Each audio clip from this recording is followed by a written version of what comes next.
또 말씀 듣기 전에 한번 각자 가정에서 가족들과 인사를 하실까요? 샬롬, 오늘도 큰 은혜를 받으시기 바랍니다.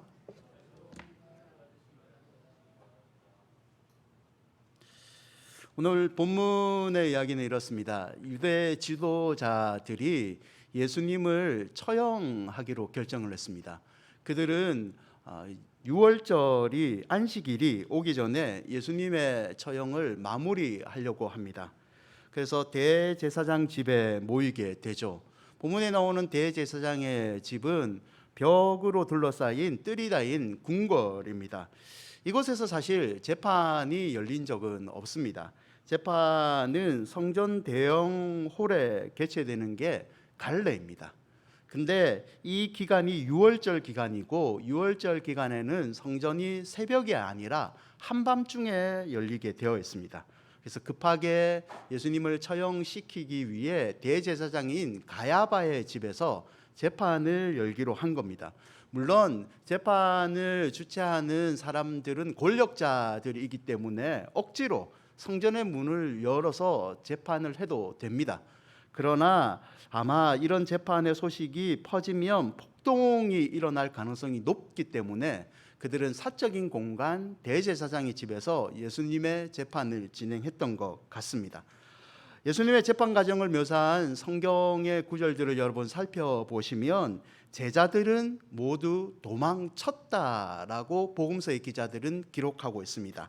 단 한 명 베드로를 제외하고 나머지 제자들은 닫힌 문에 숨어서 두려움에 떨고 있다라고 성경의 복음서의 기자들은 특별히 기록하고 있습니다.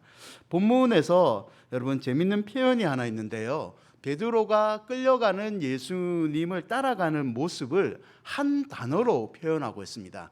그것은 오늘 우리가 읽은 본문 중에서 멀찍이라는 부사입니다. 이 멀찍이는 거리가 좀 멀리라는 뜻을 가진 부사입니다.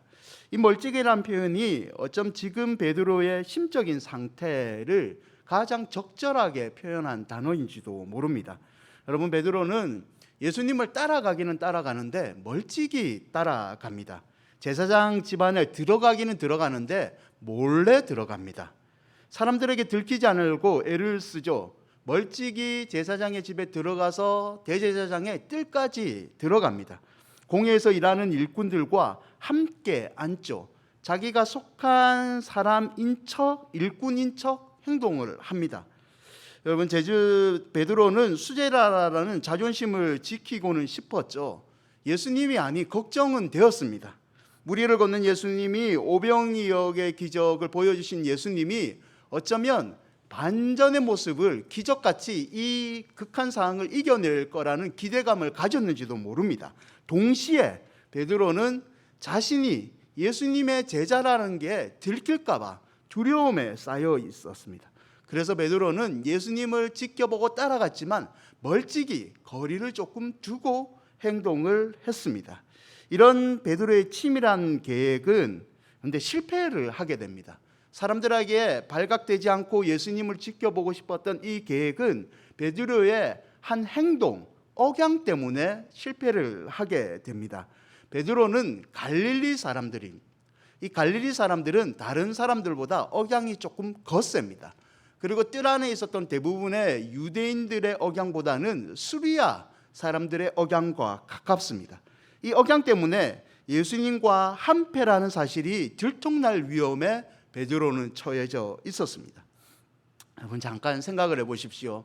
이 성경에 불과 몇 시간 전만 해도 베드로는 감옥까지, 아니 죽는 자리까지 나는 예수님을 따라가겠다고 장담했던 사람입니다. 그러나 지금 본문의 상황은 어떻습니까? 베드로는 달라졌습니다. 처음에는 예수님과 함께 있었던 적이 없다라고 부인을 하죠. 두 번째는 예수님의 제자 중에 한 사람이란 사실을 부인합니다. 세 번째에는 나는 예수님을 알지 못한다고 강력하게 부인을 합니다. 그리고 이른 새벽에 닭이 울죠. 한밤중에 약 새벽 3시까지의 시간은 닭 우는 새벽으로 알려져 있는데 우리는 이 닭이 울리는 새벽이 중요한 이유가 예수님이 베드로에게 예언하기를, 호언장담하는 베드로에게 너는 닭이 울기 전 3번이나 나를 부인한다고 말을 했습니다. 그리고 실제로 이 사건이 일어나고 베드로는 밖에 나가서 심히 통곡한다고 누가는 기록하고 있습니다.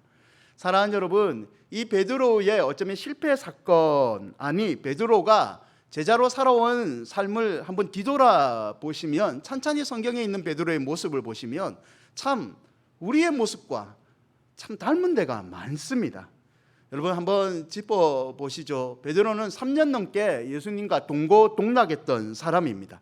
사랑과 정열, 심지어 목숨까지 예수님께 바치겠다고 늘 이렇게 앞서서 나갔던 사람입니다. 사랑하는 스승이자 영의 아버지인 예수님과 관련된 크고 굵직한 사건에서 어디 베드로가 빠진 적이 있습니까? 처음 예수님께서 베드로를 부르실 때도 그는 남달랐습니다. 부름에 응답했을 뿐만 아니라 베드로는 화끈하게 자신의 모든 것을 버려버리고 나는 예수님 따라가겠다고 말한 사람입니다. 그의 고백 이후에 교회를 세운다는 최고의 찬사를 받지만 조금 울줄이다가 어깨에 힘이 들어갔다가 예수님의 질책을 받기도 하죠. 무리를 건너시는 예수님을 보고 자기도 걷겠다고 나서던 사람, 그리고 물에 빠졌던 사람이 베드로입니다. 성급하고 조급하고 단순하고 좌충우돌 이 베드로의 모습, 금방 말하고 잊어버리고 실패와 이 실수를 반복하는 베드로의 모습이 신앙생활하는 저와 여러분의 모습과 여러분 비슷하지 않습니까?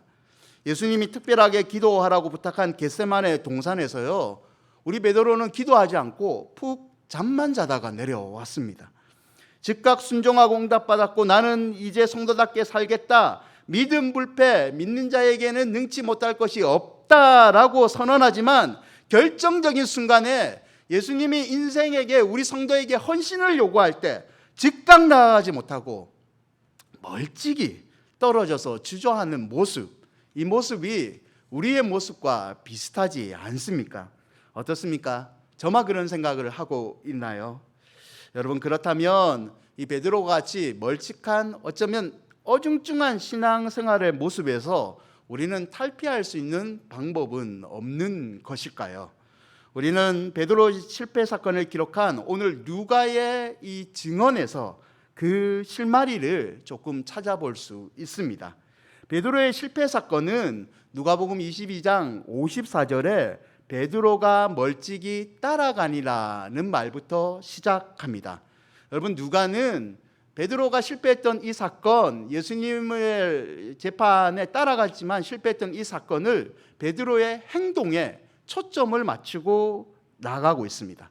베드로는 예수님을 체포하여 연행하는 과정을 지켜보면서 대제사장 집까지 그 뒤를 따라가는 것으로 묘사가 됩니다. 이 부분까지는 마태, 마가도 함께 기록합니다. 마태, 마가도 다른 제자들처럼 역시 베드로도 도망하였다가 멀리서 예수님을 쫓고 대제사장 집들까지는 들어갔다라고 이야기를 합니다. 거기서 끝을 냅니다. 마태와 마가의 기록을 보면 결국 베드로는 비겁한 사람이다, 제자가로서의 행동이 좀 비겁했다라고 끝이 날 수 있습니다. 여기서 누가는 다른 마태와 마가와 달리 한 구절을 더 묘사합니다. 그게 22장 62절인데요. 이렇게 기록합니다. 밖에 나가서 심히 통곡하니라. 예수님을 멀찍이 따라가서 실패했던 베드로의 믿음에 관해서 누가는 마태와 마가와 달리 밖에 나가서 심히 통곡하리라는 묘사를 하고 정리를 내립니다. 베드로가 문 밖에 나와서 통곡했다는 말은 참에 대한 더 이상 할 수 없는 표현으로 회개했다는 표현이죠. 밖으로 나갔다는 말은 베드로의 행동은 3번씩이나 예수님을 모른다고 부인하면서 베드로가 배신했던 그 자리에서 박차 나왔다라는 과거의 모습과 단절한 모습을 보여주고 있습니다. 정리하면 62절에 밖으로 나가서 심히 통곡했다는 이 표현으로 누가는 베드로가 배신자가 아니고 배신자의 자리에서 한 발짝 더 나가서 눈물로써 회개한 사람이 베드로이다라는 의도를 품고 있습니다. 이렇게 누가는 묘사함으로 나중에 사도행전의 전반부의 중심 인물이 회개한 베드로, 성령 충만한 베드로임을 누가는 의도적으로 이 베드로의 실패 사건에서 깔고 있는 겁니다. 61절에 사용된 돌이켜라는 단어는 여러분 재미있는 것은 누가복음에서 예수님께서 청중을 꾸짖거나 타이를 때만 사용했습니다. 3번씩이나 주님을 부인한 베드로는 마지막에 통곡을 했습니다. 통곡을 왜 했는지 의아하게 생각할 수도 있죠. 그러나 베드로가 새벽닭이 울기 전에 3번 부인할 것이라는 예수님의 경고에 대해서 베드로가 즉각적으로 돌이켜 회개한 것을 누가는 증언하고 있는 겁니다. 사랑하는 여러분, 여기서 우리는 회개에 관해서 한번 생각을 해 보아야 됩니다. 누구나 베드로처럼 죄를 지을 수는 있습니다. 잘못을 할 수는 있습니다. 그런데 문제는 그 다음이죠. 죄는 지을 수 있죠. 그런데 그 다음에 회개를 하느냐가 중요하죠. 더 나아가서 잘못을 하고 드리는 회개가 진정으로 드리는 회개냐, 아니면 그냥 습관적으로 형식적으로 드리는 회개이냐가 중요한 거죠. 사랑하는 여러분, 회개는 이런 뜻입니다. 회개는 돌아서다, 돌아가다는 표면적인 뜻이 있습니다. 단순히 옛 잘못을 뉘우치고 고치는 정도가 아니라 의식의 변화를 뜻하는 겁니다. 더 나아가서 회개라는 것은 삶의 방향을 바꾼다는 뜻입니다. 여러분, 해적선이 있죠. 해적선 안에서 열심히 일하고 최선을 다하면 다할수록 결과적으로는 나쁜 방향으로 향하고 있기 때문에 나쁜 일에 더욱더 매진할 뿐입니다. 똑같이 삶의 목표와 방향이 잘못되면 최선이나 성실은 오히려 독이 되는 거죠. 그의 삶은 최선이 아니라 최악이 되는 거죠. 회개의 의미를 모르면 이와 같다는 겁니다. 오늘 누가복음에서 베드로가 예수님을 3번 부인했지만 누가는 베드로가 심히 통곡하여 회개했다는 말로써 다시 그의 잘못된 삶의 방향이 하나님께 돌아왔고, 이제 베드로는 하나님께 초점을 맞추며 다시 살아가는 사람이라는 것을 묘사하고 있다는 겁니다. 여러분, 회개의 이런 진정한 의미를 모르면 우리는 삶 가운데 회개를 한다고 말하지만 변명만 늘어놓게 됩니다. 로라 슐레징어라는 사람이 인생을 마치는 7가지 변명을 얘기했습니다. 이런 변명을 한대요. 나도 알아요. 하지만 나도 사람이기 때문에 그런 잘못을 하는 거예요. 그게 잘못이라는 건 나도 알기는 알아요. 하지만 그게 옳다는 건 나도 알기는 알아요. 하지만 나야말로 진짜 불행한 사람이에요. 나도 한때 내 가치관이 있는 사람이에요. 나도 한때 열심히 기도했어요. 열심히 봉사 다 했어요. 그건 특별한 사람이라 하는 거예요. 그건 목사님이나 장로님이나 권사님이나 집사님들이나 하는 거지 일반 성도들은 그렇게 살지 못해요. 하다 보니까 어쩔 수 없이 다른 사람들도 다 그렇게 하니까 나도 그렇게 죄를 짓고 사는 거예요. 사랑하는 여러분, 어떻습니까? 우리가 하나님께 드리는 이 회개의 기도가 변명입니까? 아니면 진정한 회개의 기도로 우리는 드리고 있습니까? 여러분, 기억하십시오. 회개라는 것은 삶의 방향을 올바른 곳으로 돌아서는 겁니다. 그 올바른 방향이라는 것은 하나님께 돌아서는 거고 하나님께 초점을 맞추는 겁니다. 우리가 매주 드리는 이 주일 예배가 그런 의미이죠. 한 주간 살아가면서 혹여나 우리가 삶의 방향을 하나님이 아닌 다른 곳으로 맞췄다면 다시 하나님께 방향을 초점을 조절하는 것, 그게 예배라는 거죠. 여러분, 회개는 십자가의 고통을 공감하고 눈물을 흘리는 것에서 끝나는 게 아닙니다. 내가 그냥 눈물을 흘리면서 나 회개하고 있어, 나 마음적으로 만족해, 하나님 용서해 주실 거야, 마음의 평안 있어 라는 감정으로 끝나는 게 아니라는 겁니다. 멀찍이 예수님의 고난을 따라가는 것이 아니라 예수님의 고난은 자에 기꺼이 참여하는 게 회개의 삶이라는 겁니다. 잃어버린 영혼을 기꺼이 복음의 수고로 감당하는 것, 약하고 소외된 자들을 돌보는 것, 예수님의 이름으로 감당해야 할 것, 내가 성도로서 서야 되는 자리에 다시 서 있는 행동, 결단이 회개라는 겁니다. 여러분, 잊지 마십시오. 회개는 감정이 아니라 결단과 행동입니다. 회개는 감정이 아니라 결단과 행동이라는 거죠. 하나님께 삶의 방향을 맞추고 결단과 행동으로 사명을 감당하는 우리 큰은혜 교회 성도들이 되시기를 바랍니다. 여러분, 그렇다면 우리는 어떻게 예수님을 멀찍이 따라가지 않고 다시 한번 하나님께 삶의 방향을 맞출 수 있을까요? 두 가지를 살펴볼 건데요. 그 첫 번째는 다급할 때 우리의 유일한 출구는 기도밖에 없습니다.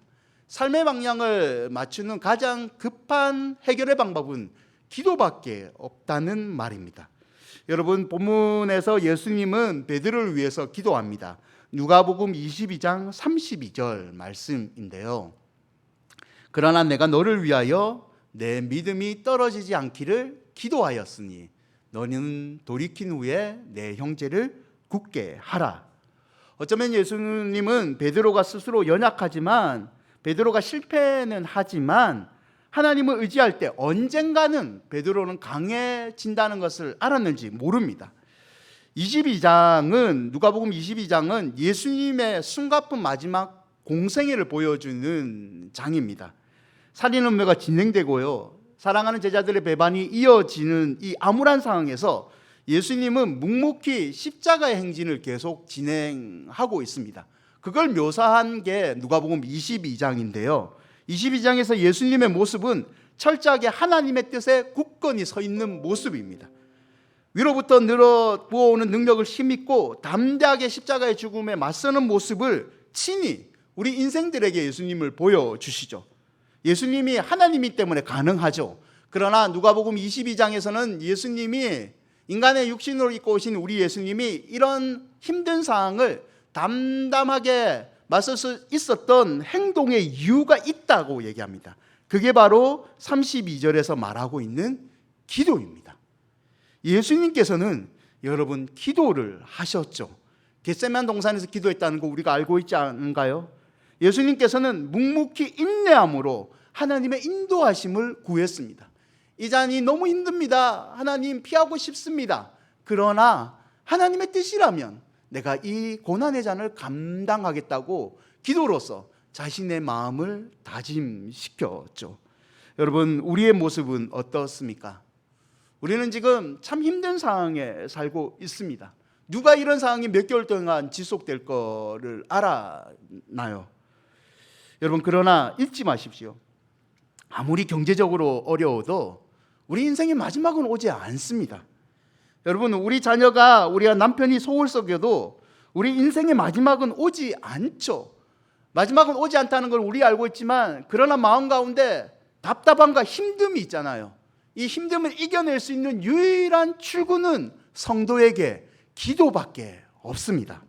오직 기도밖에 없다는 것을 여러분 잊지 마시기 바랍니다. 우리에게 모범을 보여주신 예수님처럼 어떤 어려움도 결국 기도로 이겨내시기를 바랍니다. 둘째는 예수님이 우리를 위해 기도하십니다. 여러분, 누가복음 22장 31절에 이런 말씀이 있습니다. 시몬아 시몬아 보라, 사단이 밀 까부르듯 하려고 너희를 청구하였으니, 요구하였으니. 여러분, 이 31절의 표현은 누가복음만이 기록하고 있는 독특한 표현입니다. 누가는 이 본문을 기록함으로 모든 제자들에게 닥쳐온 어려움, 베드로가 겪고 있는 어려움이 그의 감정적인 행동의 실패가 아니라 사단이 개입했다는 것을 보여주고 있습니다. 사단이 밀가부르듯이 하려고 요구하였으나는 이 표현은 심각한 시련을 당할 것을 의미합니다. 즉, 예수님을 따르는 베드로, 그리고 앞으로 예수님을 따르는 모든 사람들은 사단의 개입으로 심각한 고난을 당할 수 있다라고 얘기를 합니다.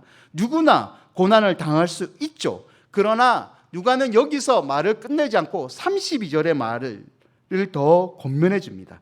너희들이 고난을 당할 수 있으나, 베드로의 믿음이 흔들릴 수는 있으나 그로 인해서 실패는 하지 않을 것이다. 왜냐하면 32절에 그러나 내가 너를 위하여 내 믿음이 떨어지지 않기를 기도하였으니 너는 돌이킨 후에 내 형제를 굳게 하라. 실패하지 않는 이유는 예수님이 베드로를 위해, 우리를 위해 기도를 하시기 때문입니다. 여러분, 여기서 예수님이 드리는 기도는 시험을 없애달라고 하는 기도가 아닙니다. 시험을 받을 수는 있지만 그 시험을 이길 수 있는 믿음을 가지라는 기도라는 겁니다. 예수님도 베드로가 실수할 것을 아셨죠. 그렇지 않다면 베드로가 돌이킬 필요가 없었을 겁니다. 그러나 예수님은 베드로가 이 시련을 겪고는 있지만 이 시험을 잘 견딘 이후에 베드로의 믿음이 굳건하게 되고 오히려 고난을 당하고 있는 다른 형제들을 굳게 하는 사명자가 될 것을 알고 계셨습니다.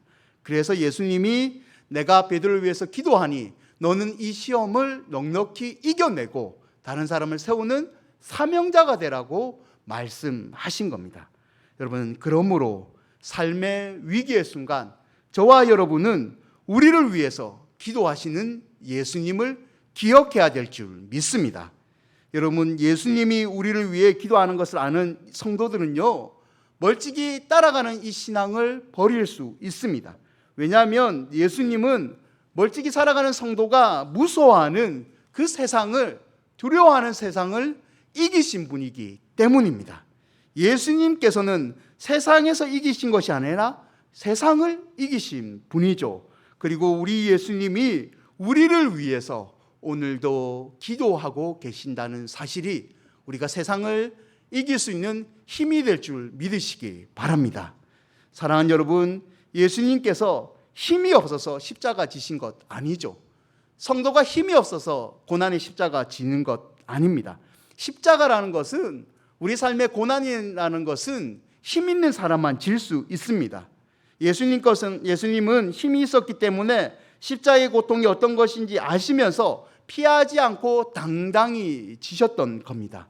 그러므로 예수님을 따르는 우리들도 고난을 생각하는 삶의 십자가를 패배라고 생각해서는 안 되고, 예수님께서 우리를 위해서 기도하시니 이 십자가 내가 넉넉히 지고 삶의 고난을 이길 수 있다는 믿음을 가져야 될 줄 믿습니다. 사랑하는 여러분, 이 세상에서 우리가 감당할 수 없는 힘든 일이 있을 때라도 하나님이 기뻐하신 일이라면, 주님께서 우리에게 지어주신 십자가라면 당당히 맞서시기를 바랍니다. 예수님께서 저와 여러분을 위해서 기도해 주고 계십니다. 어떤 아버지가 장마철을 앞두고 2층 지붕에 기와가 몇 개 깨어진 것을 보았어요. 이것을 고치기 위해서 긴 사다리를 놓고 2층으로 올라갔습니다. 이 모습을 초등학교 아들이 지켜보고 있는데요, 너무 재밌는 겁니다.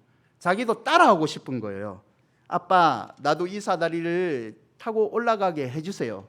올라와라. 단 절대로 내려보지 말고 아빠만 바라보고 올라오는 거야. 아이는 아빠의 말만 듣고 쳐다보고 올라갑니다. 그것이 한 계단 한 계단 막 올라갑니다. 너무 재밌는 거예요. 막 올라가니까 중간쯤 이르렀을 때 바람이 부는 겁니다. 순간 아이가 밑을 쳐다봤습니다. 밑을 쳐다보니까 다리가 후들거리는 거예요. 현기증이 막 나고 정신이 없는 거예요. 아이니까 당연히 울었죠. 손을 어떻게 할지 모르고 아빠 어떻게 해요? 아빠 나 죽을 것 같대요 라고 말한 거예요. 그때 아버지가 한마디로 끝냅니다. 큰 소리로 외칩니다. 이놈아, 보지 말라는 걸 왜 봐? 아빠만 봐. 아빠 눈만 보고 다시 올라와. 아이는 정신을 차리고 아버지만 딱 쳐다봅니다.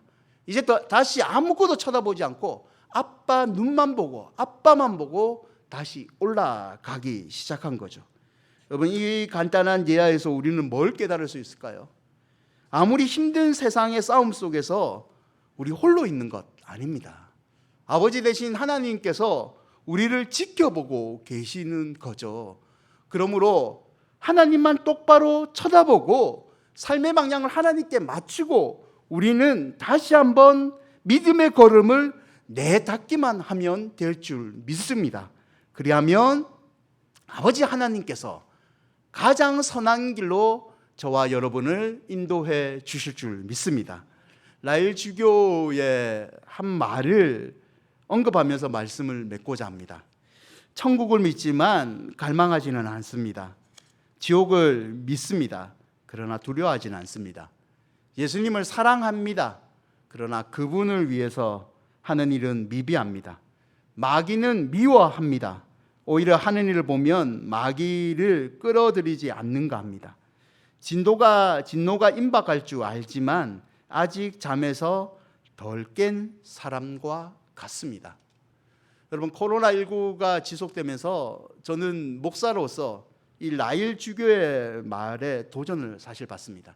아니, 제가 참 두려워하는 거는요, 우리가 라일 주교가 언급했던 이 말 속에 사람처럼 되지 않을까 두렵습니다.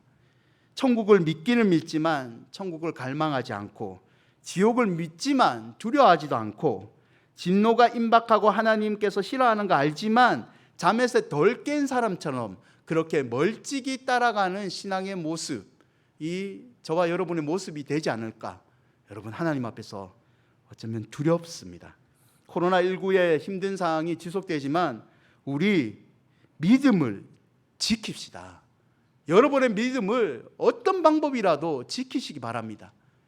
저번 주에 권면한 것처럼 몇 분들은 주중에 순종하시던데요, 교회 와서 혼자 기도를 하시든지 찬양을 들으시든지 설교를 들으시든지 어떤 방법이라도 여러분 깨어있는 사람이 되시기를 바랍니다.